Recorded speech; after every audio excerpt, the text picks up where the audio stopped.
Welcome to Tea with C&C. Cheers. This is our last episode of the season. Number 9, the number of completion. We took a while to get this one done, but we're committed. So we're gonna do it. Yes, and we're gonna come back with more episodes. So thank you for everyone that's been just sending us comments, like keeping the conversation going. It's been a really cool experience. We both can be a little bit of like perfectionists, and sometimes we get like caught up in that before we start a project, and we just told ourselves this is going to be totally creative, just for fun. And we don't care about the details, perfection. We're just going to do it. We're just going to do it. We're going to have these conversations, and you guys made it so much fun by communicating with us and calling us and messaging us and telling us how you felt about the episodes, and how you were diving into deeper conversations after watching the episodes with your friends, your families, and partners, and it meant a lot, honestly. Yes, so thank you. Today's tea of the day is turmeric tea. It comes from turmeric root, so you can actually just buy the turmeric root as well and cut it up and boil it if you want to make it that way. So it helps with inflammation, which helps relieve pain. It fights cancer, helps with memory, and it also eases depression. So it's a very powerful root that we would recommend. And it's delicious. Yes, and it's delicious. You can even use turmeric on your skin to help get rid of scars and things like that, help heal wounds. So yeah, you can use it as a mouthwash to whiten your teeth. So turmeric is very powerful. Yes. Okay. So we're diving in. If you guys seen the title, you know that we are talking about colorism today. So we'll get started. Candace and I had a very big argument, our biggest fight we've ever had. And we've been friends since we were 12 years old. And about colorism back in 2020. Basically what happened was I had sent Candace a video about a woman who was biracial, who was talking about how she realized for the first time that she was part of the black community. And Candace had said well, black people are biracial, they're not black. Mixed people. You said black people. Oh, right. right. Opposite. Biracial people are biracial, not black. I learned a lot of lessons from that conversation. One being, you shouldn't send something with subtext, without context. Yeah, it was a very emotionally charged video for me. But as you can see from our conversations on the podcast, we talk about a wide range of things, and it's not ever personal. We're just the type of people that want to talk and want to delve into conversation. So when I sent her this message, it wasn't a private, intimate conversation about my personal experience, but my personal experience was tied to it. So it was very emotionally charged for me. And for her, she was just girl, I thought we were just talking about... So first of all, it was me, her, and another friend in the conversation, in the chat. And this is by text messaging. So Chelsea just sent the video, so I watched the video and I gave my 2 cents because I didn't realize how she felt after she watched the video, right? And how challenging it could be as well being biracial. So I was totally okay, well, she's mixed. I don't see, so there should be a mixed community of people that can relate to each other, blah blah blah. And I wasn't aware and privy to Chelsea's personal experience at that time. So that we got into a conflict. There was distance, and then we ended up coming together and having a conversation about it where we were able to understand one another and see eye to eye. And I think we were both so apologetic by the time we came back to talk about it, because our intention was never to hurt each other's feelings. Exactly. And also for me, it was a big lesson in okay, you can talk about your feelings, but it's very passive to like send a video or send a song or set, like when people do things like that, it's like you're being passive aggressive because you're not actually talking about like your connection to it. Like if I had sent the video and said like, wow, I really connected to this woman's experience because growing up I felt A, B, and C, but I was just like, I'm gonna just drop this here. And the thing is like, even though Chelsea and I have been friends since we were 12, we never really talked about racial identity or or colorism, to be honest. So like throughout the years, I feel like there were experiences we had where race and color came up, but we kind of just like went past it. Like we never really dived into, like, if somebody would say, oh, what's your background, or what are you, and then, you know, even if like one of us maybe felt uncomfortable in the conversation, we never further discussed it.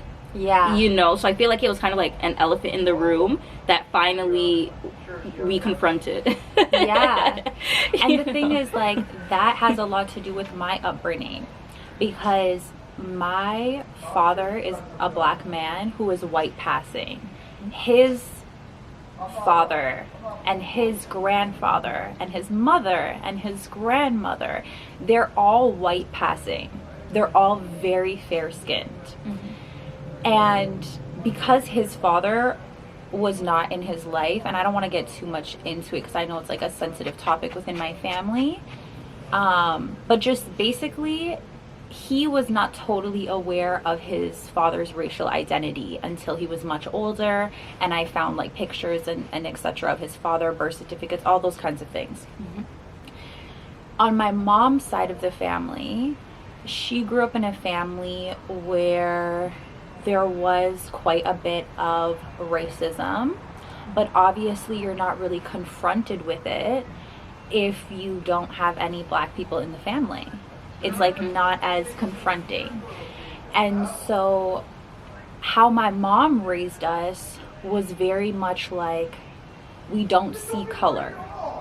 We don't need to talk about it because we don't see color. Everybody is equal.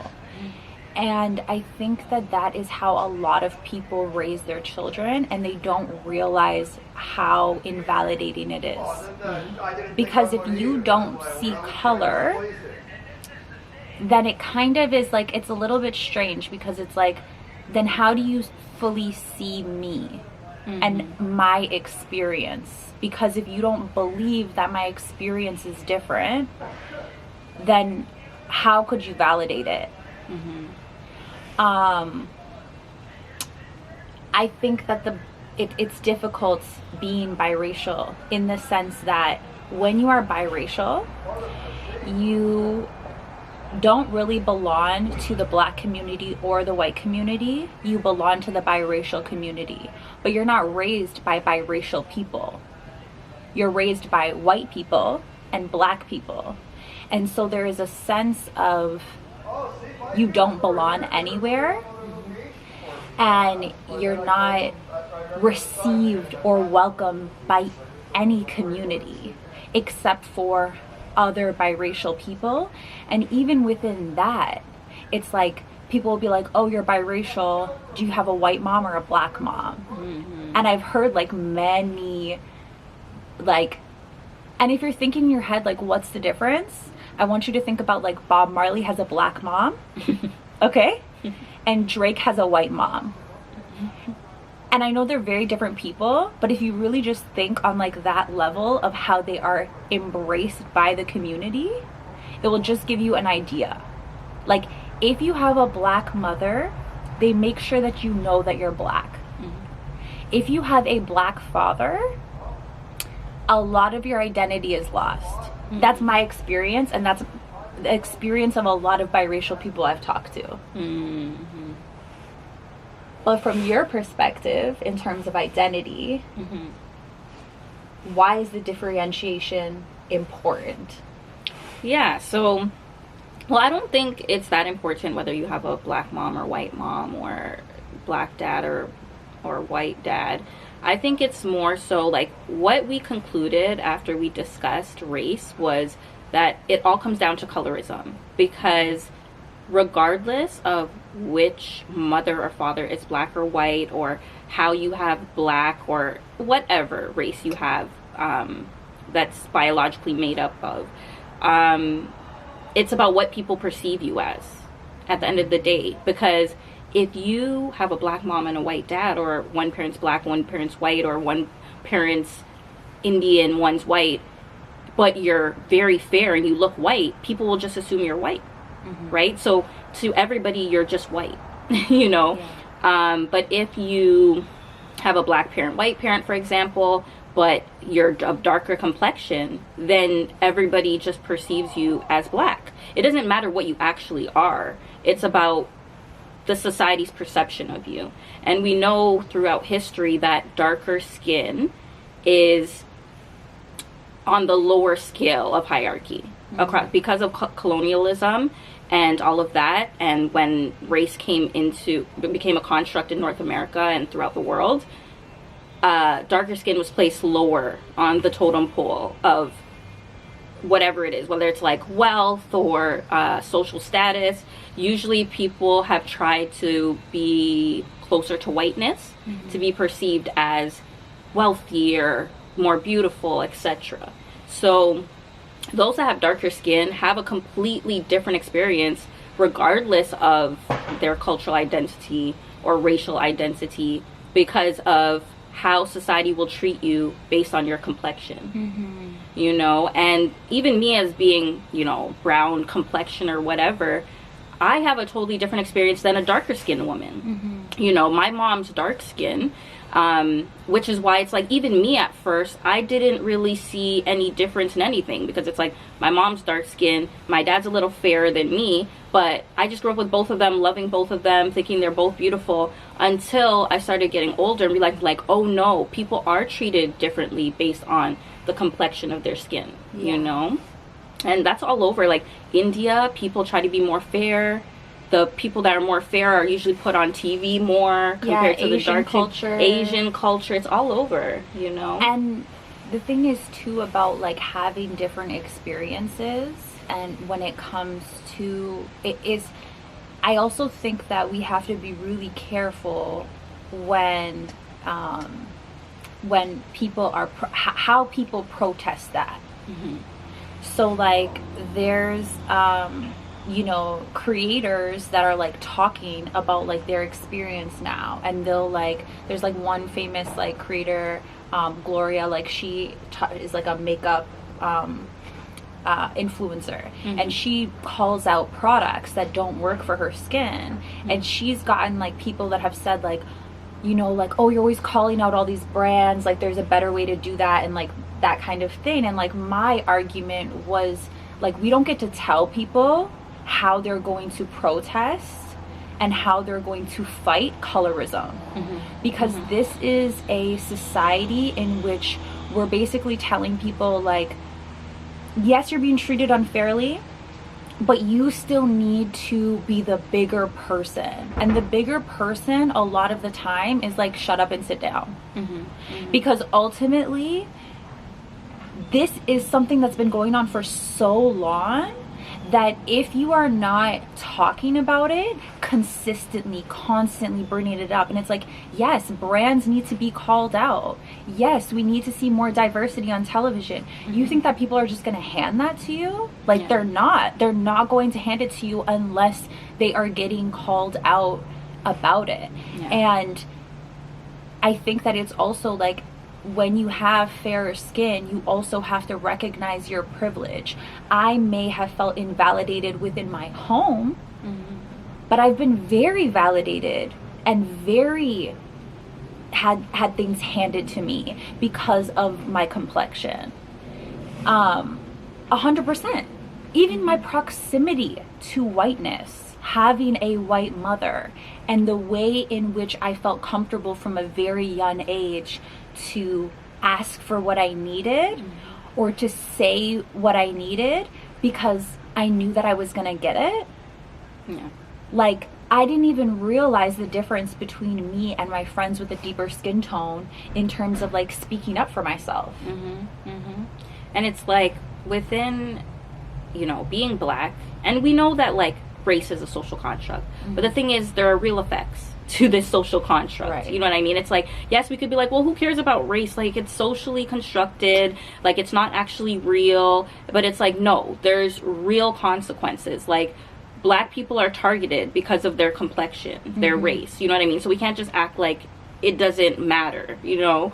So the thing is, it's like, a lot of times Black people, because you already just walk outside feeling like you're a threat to people, will kind of like close themselves up. You know what I mean? Instead of taking up space, you kind of feel small already, because you're like, oh, everyone, like, society already sees me as lower socially, you know what I mean, of lower status. So sometimes you don't say anything. Like, there's times my mom, she was the only Black woman and dark-skinned woman at that, at her job in the financial sector, and she would, you know, there would be things that people would say or do that were racist, and she wouldn't say anything because she was scared. It was like, oh, I could lose my job, I'm just happy to have a job, like, I'm just happy to even be here. And it's like, people of other races just don't give a fuck. They'll say whatever they want, they'll swear at work, and my mom's on her best behavior and can't even speak up for herself because she's scared. You know, like if it's a huge privilege just to even have a position that she's qualified for. But you know that's what I the mean? part that I really didn't understand until we started speaking. Yeah. Is that, like, about colorism, is that, like, the impact of having a white mother has fundamentally changed who I am and how I speak and how I show up in this world for myself. Like, even when you're talking about, like, the impacts and the effects of racism, ask your friends that are Black about their experiences in the medical world. Yeah. You want to talk about a life or death situation. Yep. If you have been taught to that you're this big, and that when you speak, people, or even if you do speak up for yourself and people are not listening. Yeah. Even when you were sick and in the hospital. Yeah. And I'm telling, Candace is calling me and I'm saying, they're asking her pain level. Yeah. And she's saying, oh, it's like a 4 or 5. I said, 4 or 5? Candace, you wouldn't even be in the hospital unless your pain level was at the 10. You don't even like going to the hospital. You're like the most holistic medicine person I know. I was like, you have to tell them it's a 10. Yeah. But these are things that I was taught. Yeah. From my very fair-skinned father, from my white mother. Like, so you're sitting there and you're like, yeah, I'm at a 4. My lung had collapsed, by the way, and I was like, yeah, I'm kind of in pain, but to be real, I don't know, it's something that maybe I've developed over the years, that it's like, yeah, you kind of stifle down your pain sometimes. And this was not my first experience in a hospital. Like, I've gone to a hospital previously for something else, and I was dismissed, you know what I mean? I was dismissed about my symptoms. I was told, like, the person laughed at me at the counter, actually. So this is a real experience that a lot of times Black people or people of darker skin are ignored, they're dismissed. You know what I mean? Like, what they have to say or what they're expressing is not taken seriously. People often think, like, Black women or Black people have a higher pain tolerance than other races. They actually believe that. They think, like, you're not in as much pain. You know what I mean? Also, certain symptoms show up differently on Black skin. So a lot of times in the medical field, people are trained to see symptoms on fair skin or white skin. And those symptoms might look different. Like, something that people say is red might be purple on a Black person. And, like, you know what I mean? An example of that is, like, we have a mutual friend who had an allergy, and she went to the hospital because she had a severe allergy. And the woman said to her, she said, you know, I think I need, they basically made her wait before giving her an epidural, which is, like, unheard of. So they're, like, sitting there, and then she's... EpiPen. Sorry, epidural. EpiPen. And, she's like, the nurse says to her, she's like, well, you know, my face is really swollen. Like, I think, like, it's getting worse and worse. Like, my lips are swollen, my cheeks are... She goes, oh, your lips don't always look like that. But this is, like, all the time. It's so consistent. Yeah. And when people say, like, oh, well, slavery was so long ago, it's like, no, that's not what you need to think about. What you need to think about is the fact that it was written into medical textbooks that were taught to doctors that never had to go back, and they don't have to retrain. They don't have to go back to medical school when they're like, oh, sorry, all the shit we taught you was actually based on racism and it's completely incorrect. Like, okay, maybe you're seeing a little bit more diversity in these fields, but ultimately it's not enough. It's not enough. And on top of that, it's like, like, if you go back, there were doctors or medical practitioners that used to actually write this into textbooks, like, Black people's brains are smaller. You know, they used to do experiments on Black people without pain medication. Because they thought that was their whole thing, is that how do you convince people to enslave a group? You have to have no empathy, and you have to push the narrative that we don't feel anything. And we see it to this day. Whenever they're trying to oppress a group, they'll say, oh, they're terrorists. They're savages. All these key words that they're using to make you feel like those people are different from you. Less than. My uncle literally said to me and my brother with a straight face, you guys, your brains will never be as large, you'll never be as intelligent as my kids because your mom decided to have children with a Black man. This is what he genuinely believed. It's wild. So can you imagine people with those beliefs being in positions of power where they're hiring? So now they get to choose who they think is most qualified, who's most intelligent for these positions. Do you think they're choosing Black people? No. So that is the issue. Like, people will try to be like, oh, well, Black people have jobs every day. I know a Black person that's in a high position. I know a Black person that makes a lot of money. That doesn't mean that it's easier. It doesn't mean that that's across the board. Like, if you have one token Black person in an entire corporation that's in management, or, you know what I mean, higher management, what does that do for the society? What does that do for the community? But you know that's also, like, think about what that Black person has to endure. Because if success is based on your proximity to whiteness, so you have to go get a job and you have to work with all these white people, and you have to do that for years and years and years, and you have to endure whatever racist commentary they make. So that you can be the first to pave the way, so that you can hire other Black people.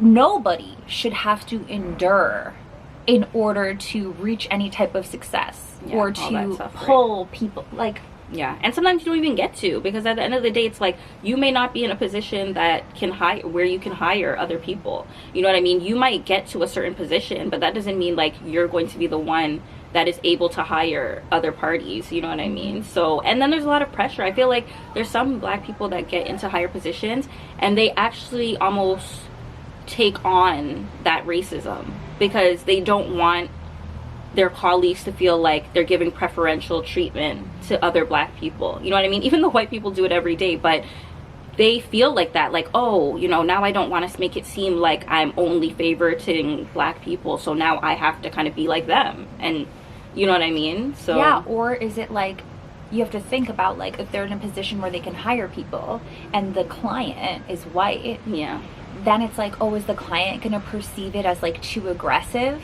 If I walk in with 5, like, and that's another, like, term that's consistently used to describe Black people, is, like, aggressive.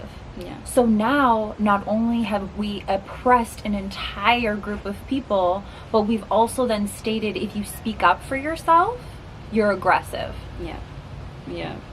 And it's funny, you know what's interesting? It's like, there's affirmative action, and people always talk about, like, oh, well, Black people are benefiting from affirmative action, and it's like, actually, the biggest beneficiaries of affirmative action are white women, which is, like, you can look it up, you can actually Google it, and people really think, like, oh, affirmative action, well, look, Black people are getting, and blah blah, and it's like, no, we're actually not benefiting the most from that. And that's another point, like, bringing up white women, is, like, the term white feminism is a term that, like, I see, like, every day. Like, it's so interesting to me when like they'll call like certain white women like feminists. I'm thinking of one in particular, and I'm thinking about if I want to say her name or not. And it's because they'll talk about feminism, and they'll talk about like the impact of certain laws like on their bodies, and how it's like so inappropriate like for them or their bodies, or how women don't make enough money, and don't make the same amount of money, and all of these things.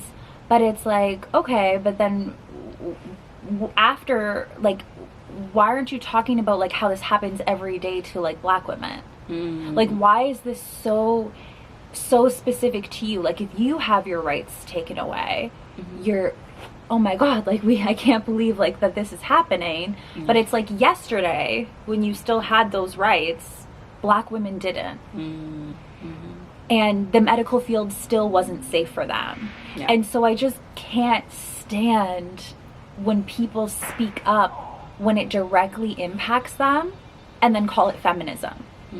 It's not feminism. Feminism is about all women, not just about women that look like you. True. And about women all over the world also, not just about women in your country. So yeah, but yeah, the at the end of the day, it's like, I think we have to have these conversations because there needs to be understanding.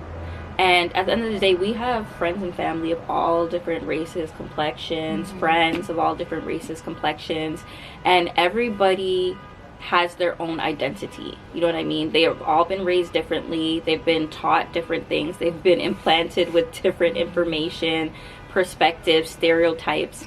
So it's important to discuss this because at the end of the day, we want to respect each other. We want to understand each other. And it's not about division. You know what I mean? It's really about understanding. It's about change. It's about growth. It's about evolution. And this is not to be like, oh, we hate people that are fair skin or white people or whatever. No, there's great people of all races. You know what I mean? But it's about becoming intelligent and educating oneself about the history of racism and colorism, and also the impact of racism and colorism, and making a difference when you can, you know. And when women of a deeper skin tone are protesting in whatever way that they see fit, are fighting their fight, because it is their fight. It indeed is their fight. You can be a support system to however they want to fight that fight. I think that's the biggest thing. Like, if you are a fair-skinned woman like me and you're trying to think about your community and how you can support your community, that's how you can support your community.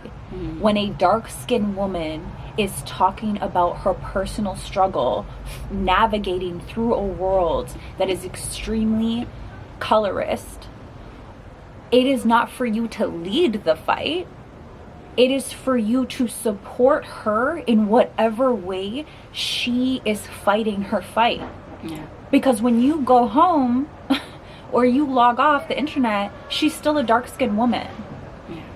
And so however, in whatever way you see an oppressed group trying to fight the oppressor, like, it is our job to just magnify their voices.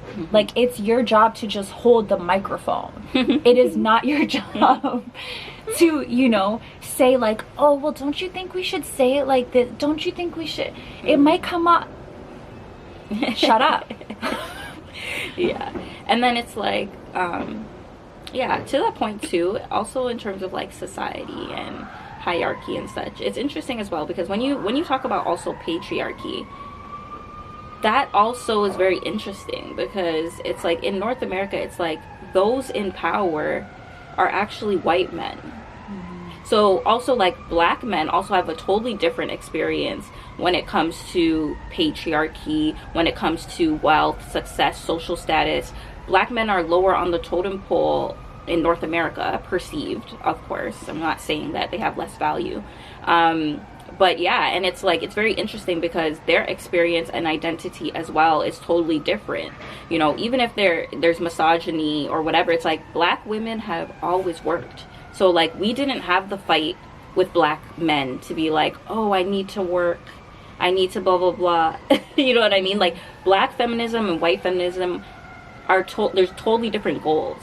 You know, there's totally different goals because white women started working, many of them, when their husbands went to war, right? So their husbands went to war, they started working, they became more independent. And when their husbands came back from war and wanted them to stop working, they were like, no. They were like, we like doing this, we like having our own independence, like we don't want to have to depend on you. You know what I mean? But that was never an experience Black women had. Like, there were Black women that didn't work, but it wasn't the same experience where it was like, oh, you know, there's a fight within the home because our husbands don't want us to work. Like, there was many Black women that used to work in different parts of the world at the same time their husbands worked to make ends meet, especially during, you know, after slavery. So just even that alone is like different. There's a lot of differences based on color of your skin, race, identity, that's not really discussed. Like, nobody talks about these things at the dinner table. You know what I mean? Social gatherings. Like, how do you feel, you know? So yeah, and honestly, at the end of the day, it's very ignorant, it's foolish also to base someone's value on their complexion. You know what I mean? It's very ignorant. Like, if you're a person that does that, I'm sorry, that you're foolish. Like, we're not sorry. Yeah, and you're foolish. You're foolish, you know. But yeah, it's a conversation we want you to continue to have. Want you to continue to have, and also it's about embracing your identity as well. Like, at the end of the day, regardless of what race, color, cultural background you have, you should be proud of that. You should be proud of that. You should be proud, like, you should find yourself to be valuable regardless of your cultural identity. You know what I mean? So don't let anyone make you feel less than. Speak up, be confident in who you are, and know that as much as we can't change everything and everyone's perspective, there are changes happening. You know, there are different people of different races, cultures are coming together. They're saying, like, who cares? You know what I mean? Who cares, you know? And I know it's hard sometimes because you have to be able to appreciate differences, you know, for change to happen. But it is happening. And to that point of appreciating differences, you have to acknowledge differences. It's okay to acknowledge that you're biracial, or that you're light-skinned, or that you have a deep skin tone, or that you're from this cultural background. Like, or the texture of your hair. Right. Yeah. We don't need to be, like, this whole concept of, like, a melting pot, or this whole concept of, like, we don't need to see color, we don't need to see gender, we don't need to see all these different things. It's like, you have to recognize differences. And it's okay, because you can't celebrate a difference that you don't recognize. Yeah, it's about appreciation. It's about appreciation, acceptance, recognition. These are the things that are going to move us forward, you know? Well, cheers to 9 episodes. Cheers to 9 episodes. We hope you enjoyed this one.